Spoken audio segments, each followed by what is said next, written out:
In Joshua chapter 4 in the Old Testament, we see Israel, the nation of Israel, on this journey towards the Promised Land. And they come to this critical part of their journey. They're about to cross the Jordan River. The Jordan's at flood stage, and so it's not just ankle deep. I mean, it's deep. And so they've got to step into the Jordan River, not sure how they're going to cross this thing, as they have the Ark of the Covenant on their shoulders ready to cross the river into the Promised Land. So they step in by faith. God stops the river. It dries up. They're able to walk through. The whole nation walks across. And they get to the other side, and the river continues to flow behind them just like it was before they stepped in. A miracle occurs. And what God says to them is take 12 stones, one for each of the tribes of Israel. And these stones are supposed to be stones of remembrance. And so for future generations, folks would say, man, what are all those stones about? What's that pile of rocks, that massive pile of rocks there for? That's to remind us of God's faithfulness as He brought us into the Promised Land.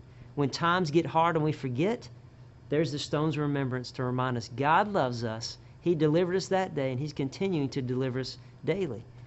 That's what a focal point's all about. It's a stone of remembrance in our life.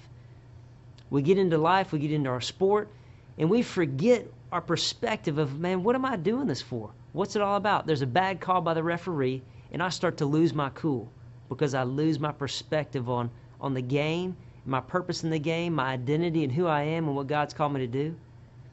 Or I'm doing great in the game. I just scored the goal, and now I'm getting prideful, and it's all about me. I'm the man. I'm the woman. Instead of the perspective that, no, I'm just a man. I'm just a woman. God is God, and I'm not.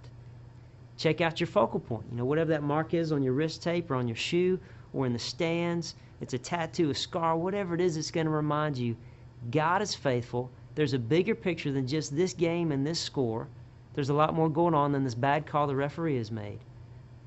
So we need these reminders, these focal points all the time, in the game as well as outside the game. It's in practice, it's in the weight room, and it's even outside our sport, just in life in general. We need daily reminders of the perspective that God's got a plan for me today. He's got a purpose for me, and I need to remember He's in this thing with me all day long. So when you start to lose your focus, get some kind of focal point that's going to bring you back and put it back in perspective.